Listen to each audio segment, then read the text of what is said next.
ये सिर्फ नॉर्मल शादी नहीं है, ये प्रॉपर अप्रोप्रिएट लव जिहाद है और इस्लामिक जिहादी और रेडिकल इस्लामिस्ट और पीएफआई की मिली जुली ये लव जिहाद का पूरा कार्रवाई किया गया है। और इसमें हिंदू मैरिज एक्ट 1955 का वायलेशन भी किया गया है और हिंदू प्रथा का और विवाह के की जितनी भी प्रथा होती है हिंदू सनातन में, उसको भी मिसयूज किया गया है और उसको भी कहीं ना कहीं उसका भी मजाक उड़ाने का काम किया गया है, क्योंकि फरमान जो है वो अपने प्रेस कॉन्फ्रेंस में साफ तरीके से कहा है कि वो अभी भी मुसलमान है। तो एक मुसलमान हिंदू प्रथा से कैसे शादी कर सकता है? और अगर हिंदू मैरिज एक्ट से वो शादी कर रहा है और मंदिर में शादी कर रहा है, तो उसके पास कौन सा प्रूफ है जो उसने अब तक नहीं दिखाया कि वो उसने पहले हिंदुत्व कबूल किया है? हिंदुत्व कबूल भी तो करना है उसको, तब तो वो हिंदू प्रथा से वो शादी कर सकता है। तो यहाँ पर violation of Hindu marriage act आ रहा है, हिंदू रिलीजन को हर्ट करने का और मिसयूज करने का बहुत बड़ा एक क्राइम आ रहा है।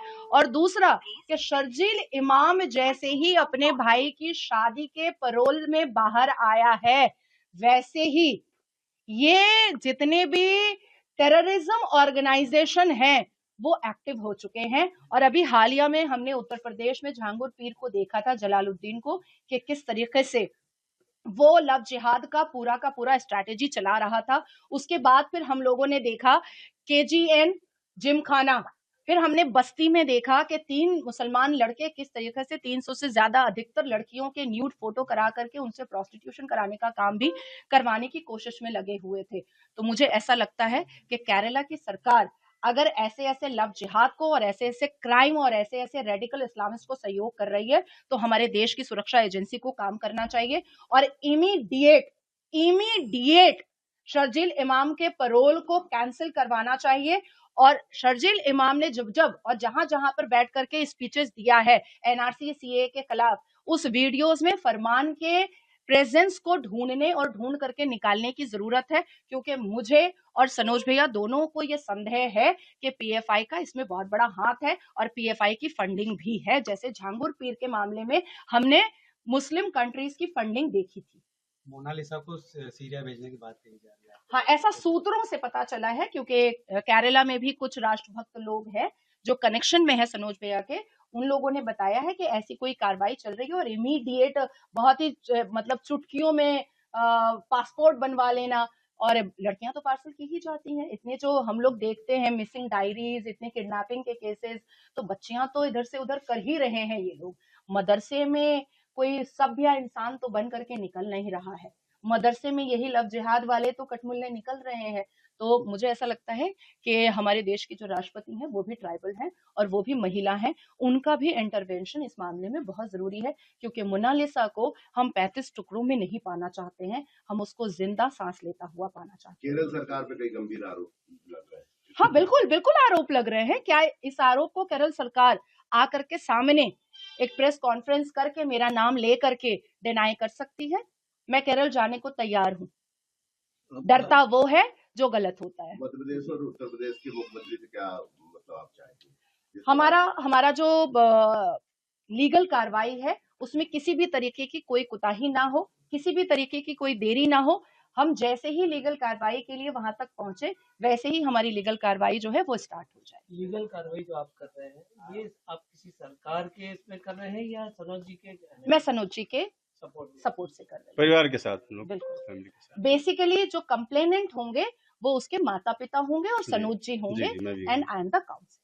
मध्य प्रदेश सरकार के किसी मुख्यमंत्री या मंत्री से शायद हमारी कल मुलाकात हो रही है उनसे, डायरेक्ट CM से बात होगी, क्योंकि मुद्दा बड़ा है, एक बेटी का मामला है, मध्य प्रदेश की ट्राइबल बेटी का मामला है, तो CM साहब से हमारी कल मुलाकात हो जाए तो सबसे बेहतर होगा। आपने राष्ट्रपति का जिक्र किया, क्या राष्ट्रपति जी से आपकी मुलाकात? बिल्कुल, मैं और सनोज भाई दोनों मिलने जाएंगे, और जैसे ही मध्य प्रदेश और उत्तर प्रदेश में, क्योंकि फर्स्ट प्रायोरिटी हमारी कानूनी कार्रवाई है जो लिखित रूप में होना बहुत जरूरी है, तो वो करने के बाद हमारा तीसरा जो स्टेप होगा वो राष्ट्रपति से मिलना होगा।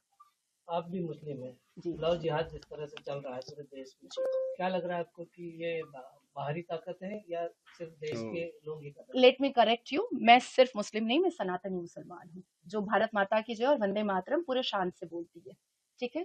दूसरी बात आती है कि डेफिनेटली अल कुरान के सूरह तौबा में आप जाइएगा 9:5 में, वहां पर भी बहुत सारी बातें डिसबिलीवर के लिए लिखी हुई हैं। और दावत इस्लाम ये हमारे कुरान में भी है और इस्लाम में भी है। तो ये जो कन्वर्शन हो रहा है, चाहे क्रिश्चियंस कर रहे हैं चाहे मुसलमान कर रहे हैं, वो अपने अपने आसमानी किताब, कुरानिक किताब और इबादत वाली किताबों के हवाले से ही कर रहे हैं। एक्चुअली केरला के सरकार ने दोनों को ऐसा छुपाया है कि अब बाहर निकालना तो बहुत जरूरी है। मोनालिसा की माँ की जो हालत है, हो सकता है कि रात तक वो एडमिट हो जाए, बचेगी कि नहीं बचेगी, बहुत बुरा हाल है। तो केरला की सरकार से मैं आग्रह करती हूँ कि माँ और बेटी को बात करवाया जाए। अगर वाकई में शादी हुई है, और देखिए हम प्यार के खिलाफ नहीं है, अगर वाकई में शादी हुई है तो माँ बाप से दूरी क्यों, माँ बाप से इतना डिस्टेंस क्यों बनाने की जरूरत है? क्या माँ बाप का क्या अधिकार नहीं है बच्चे पर? दूसरी बात आती है कि पूरा का पूरा शक जो है वो शर्जील इमाम पर जा रहा है। वो परोल में बाहर आया है और ये घटना सामने आई है। जिस तरीके से पीएफआई का जो एक फंडिंग और सहयोग दिख रहा है, ये भी एक जांच का विषय है और बहुत बड़े जांच का विषय है। और मुझे लगता है कि अगर जांच अप्रोप्रिएट तरीके से जल्दी स्टार्ट हो जाती है तो झांगुर पीर जैसा ही कोई एक बहुत बड़ा मुद्दा देश के सामने आ जाएगा। कानूनी कार्रवाई करने जा रहे हैं, आप एफआईआर दर्ज करने जा रहे हैं, क्या पूरा जो है घटनाक्रम रहा है? जी, एफआईआर दर्ज की भी तैयारी जी है? बिल्कुल बिल्कुल एफआईआर दर्ज होगा, राष्ट्रपति को लेटर जाएगा, सीएम साहब, मध्य प्रदेश के सीएम साहब को लेटर दिया जाएगा, उत्तर प्रदेश के सीएम साहब को लेटर दिया जाएगा, देश के प्रधानमंत्री को लेटर दिया जाएगा। देश की बेटी का ये मामला है और दोबारा देश की बेटी बोटियों में मिले, ये ना प्रधानमंत्री चाहेंगे, ना राष्ट्रपति चाहेंगे और ना हम चाहेंगे।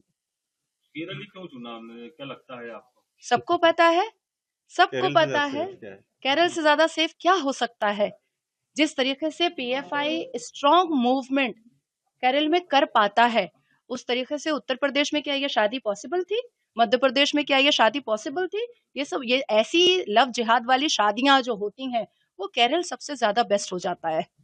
सीरिया जाने की जो है आपने आरोप लगाया कि सीरिया भी भेज सकते हैं इसको। जी हाँ, कई ऐसे राष्ट्रभक्त हैं जो केरल में रहते हैं और वो सनोज मिश्रा भाई से कनेक्टेड है और उन्होंने ये बात कहा है कि इमीडिएट पासपोर्ट बनाने का जो उनका षड्यंत्र है वो यही है कि सीरिया भेजा जाए। और मुझे लगता है कि इस मुद्दे पर भी इमीडिएट हमारे देश की सुरक्षा एजेंसी को काम करने की जरूरत है। मध्य प्रदेश के मुख्यमंत्री, देश के गृह मंत्री आप सबसे मिलने वाली, क्या शिकायत उनकी? देश की बेटी को बचा लो, हम बोटियों में नहीं देख पाएंगे। और दूसरा कि देश के गृह मंत्री श्री अमित शाह जी भाई से मैं आग्रह करूंगी कि बीएनएस की जो धारा सेक्शन 69 है वो अप्रोप्रिएट लव जिहाद के खिलाफ नहीं है, तो लव जिहाद के खिलाफ अप्रोप्रिएट एक सेक्शन बनाया जाए ताकि ऐसे ऐसे उम्मा और ऐसे ऐसे मुल्लों की हम सही से तबीयत से हम कार्रवाई कर सकें। केरल में जो इस प्रकार से चुनाव की तारीखों का ऐलान हुआ है, क्या लगता है कि ऐसे समय जो है इन्होंने? देखिए, बेटी बचाने हम निकले हैं और हमारे देश के प्रधानमंत्री का नारा है बेटी बचाओ बेटी पढ़ाओ। हम उसमें इलेक्शन देखें क्या? हम इलेक्शन का चिंता करें या हम पहले देश की हिंदू बेटी बचा लें, क्योंकि ऑलरेडी बहुत हिंदू बेटियां कट चुकी हैं और कटने नहीं देना चाहिए।